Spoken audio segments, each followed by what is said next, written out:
那谁花30亿在这建个墓啊？这还是市中心啊！他们说北流和玉林的交界处，那里是一个鬼门关。而且更细思极恐的一件事，你知道是什么吗？后面那些房间1100多个房间又不让人参观，太恐怖了！你不觉得这地儿有点像那什么吗？现实版《山海经》。他们本地人称这里是广西的布达拉宫。其实这里90%的玉林人都没有来过。山竹周立，不要说全中国了，全世界都看不到这种建筑物。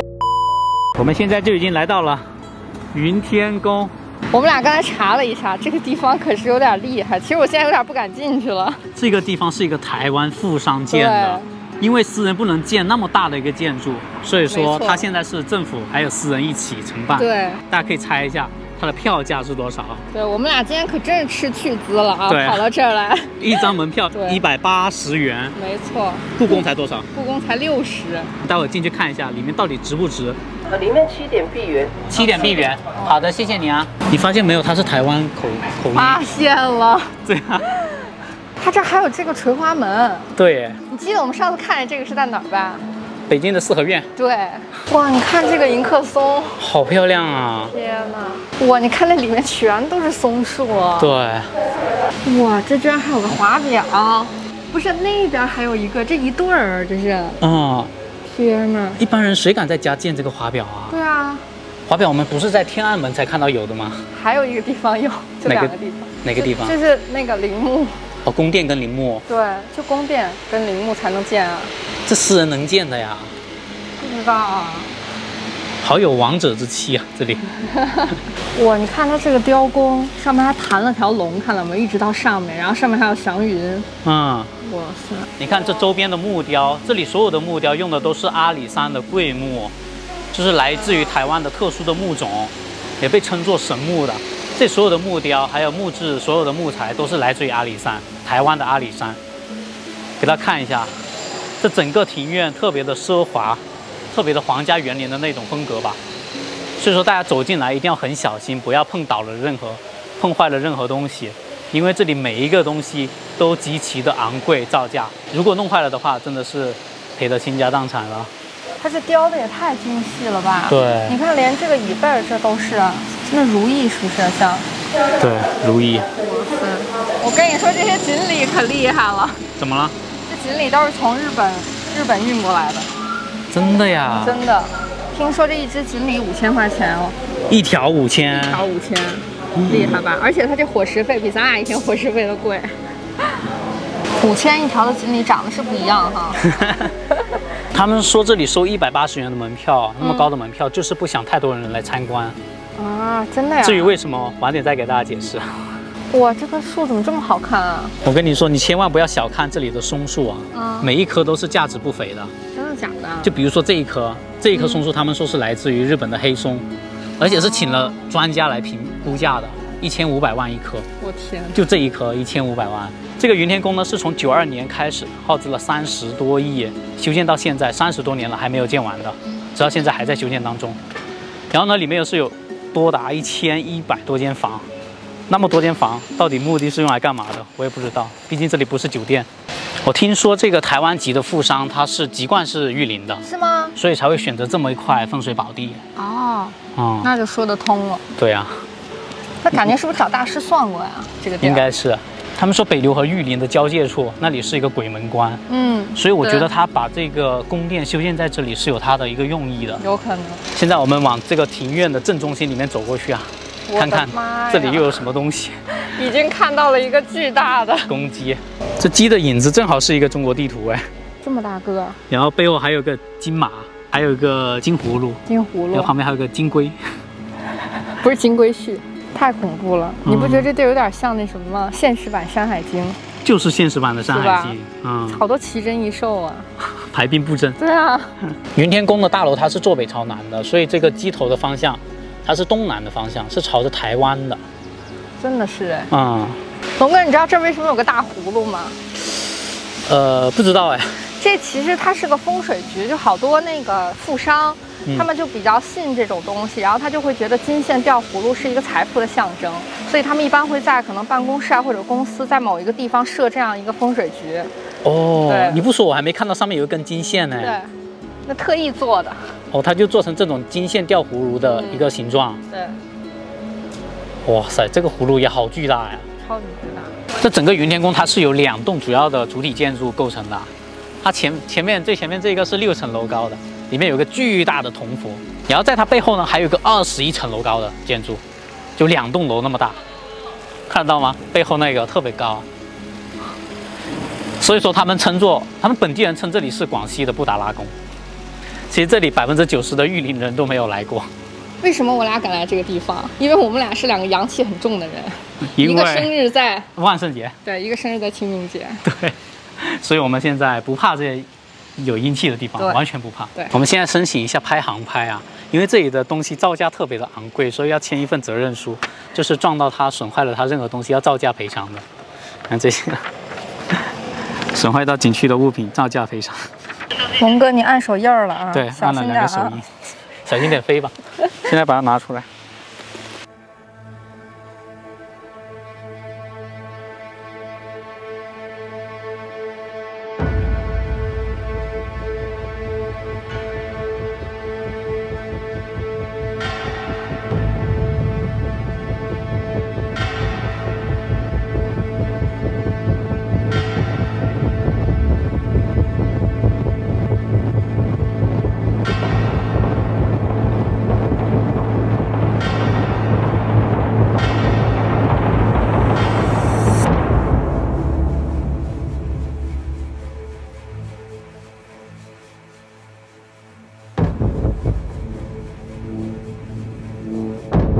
而且更细思极恐的一件事，你知道是什么吗？就是从上面看的时候，你会发现下面有2条巨大的龙。哦，对耶，这两边庭院里面有2条巨大的龙。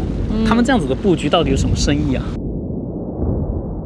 他们就是一开始勘探，然后挖那个地基的时候，挖到30米就挖不动了，对，然后就发现地下是一个有2片足球场那么大的一个原石磨盘。哦，那个硬度就跟钻石一样硬的，而且这个原石就跟云朵一样，所以说它整个天宫是建在云朵上面的，所以就叫云天宫。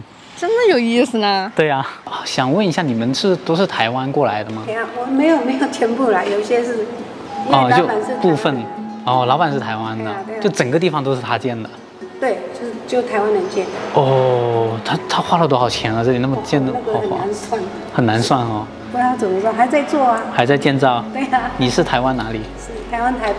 台北啊，哦，就来这里短期工作吗？还是长期都在？长期，我来22年。22年啊。这么久。为什么会选择来玉林这里工作？因为跟着老板过来。就跟着老板过来。哦，那你们太有心了。对，还好啦。好，谢谢啊。哦，好的，谢谢啊。哦，这是个木雕。工作人员还在打扫。这里边金碧辉煌。这一整段就台湾的桂木。而且这木头好香，闻到了吗？对，有一股香味儿。你看，他们还在建，还没建完呢。这个龙好霸气啊，有个龙头在那。它每一个锦鲤它都有名字嘛，有品种，你看就是日本的名字。哦，对耶。对吧？还真的是啊，所以说这些锦鲤就是这么贵。对吧？1条5000块，日本运过来的。怎么会有14层呢？人家肯定有未开放区域吧？哦。就跟那个传说有关可能。现在只是它那个莲花座。哇。大家知道吗？这一个铜佛像啊，弥勒佛，重达660多吨呢，表面是鎏金的。他把那么重的一个佛像、铜像放在这儿，承重怎么解决啊？这是6楼哎。知道吗？那个金碧辉煌在此刻具象化了。你看这边。哇！天哪！再看那上面。那个雕。我的天啊！它这个柱子的底座是龙头。对，这么大个。哇塞！从那个佛像的底座爬了4层楼，这高度才能看得到整个佛像的样子。大家知道吗？这可是亚洲最大的室内铜佛像了。我看过那么多弥勒佛，我才发现弥勒佛是有酒窝的。哎，你不说我还没发现呢。是吧？这云天宫里面的木雕，所有的木雕都极其的复杂，极其的精细，而且雕工十分的精湛。这里有个金碧辉煌的壁龛，这种是放牌位的吧？就放那些先人的牌位的这个，这就摆那个香炉的呀，烧香的，因为背后是牌位嘛。大桌子放贡品那些东西啊，供桌、八仙桌，这个好吓人，刚才吓了我一跳。哦，这个应该是游神。哦，游神。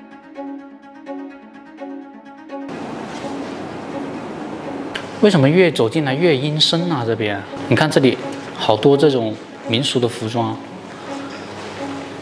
这地儿人一少，就咱俩有点吓人。这只有我们2个人在这。害怕。这是一个神龛吧？嗯。走吧，感觉这里边有点瘆人。主要是就咱们俩。就我们2个在这里。皇天上帝。嗯。这摆的什么东西啊？还有下一层呢。再下一层看一下。180的门票果然劝退了很多人。没有人敢来。他们说他们的牌位就放在地下这几层。真的假的？你别吓我行不行？不觉得很奇怪吗？这房间是干嘛的呀？对啊，而且好多啊！它不开放，这房间。密麻麻的小窗户。嗯。像酒店一样。对。房间里放了别的东西。或者给什么东西住？说了，或者给什么东西住的？对。这里面的每一样东西都超乎我的想象。他们为什么要雕那么复杂的东西啊？就是精美嘛，就是什么都达到一种极致要。一些民俗的东西，它其实多数的都是一些鬼神的形象，对，所以说会给人一点，而且人特别的少，所以我们2个人在里面会感觉有点阴森。哇，这个琉璃珠，跟星辰大海似的。它就这样放在这儿啊？好漂亮啊！我看他们网上有人说，这里是台湾一贯道的道场的分部。他们说，如果我们去过台湾的一贯道的那个道场的话，来到这里就不会感到惊讶了。可能这里只是他们当中的一小块的那种设计。天！不过我对这个不太了解，我是看网上的人这么说，不知道是真是假。好多奇珍异宝，你看这些玉石雕的东西，这独山玉呢，这是。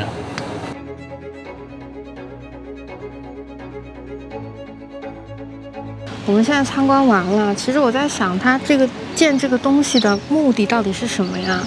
就是你说它这个地方既不是酒店，也没有人住，就富商的家里人也不住在这里，然后后面那些房间1100多个房间又不让人参观，又不能去看哦。对啊，又不能看，就像禁区一样。我听当地人说，他们说这里放了很多牌位。然后他们有家人，富商的家人的骨灰也在这里边。然后每到清明的时候，这门口就停了很多豪车，就来举行仪式的。但具体是什么意思我不知道。就是所以这相当于他们的一个墓吧。那谁花30亿在这建个墓啊？这还是市中心啊。所以你知道为什么门票卖这么贵了吧？哦，他就是不想人来参观，打扰了这里的清静。心虚了，对，还是觉得阴气重。主要天快黑了，快出去吧，先走吧。老实说，这一栋楼让我想起了那部电影《双瞳》，你看过没有？看过。就是那个有钱人他在楼顶里面建了一个庙宇，搬了一个庙宇。要缴费啊？缴多少？看一下。30。今天的门票钱是390块。天。半天看到我们买那么多吃的，肯定很开心。因为那个景区不能带狗。对呀。就被带半进去了。半进。有吃的。你在干嘛？待会给你煮吃的啊。你在干嘛？他说他在这里睡了800个觉。来，给你煮吃的啊。现在还不能吃呢，要煮一下才可以。先带他出去逛一下吧，再给他煮吃的。好的。龙哥，你过来。没刹住。来，真的。哇！看这条叫什么道啊？河边道，没有人，放开半径在这里跑一跑，散一下步。你还是蛮乖的，不会乱跑哎。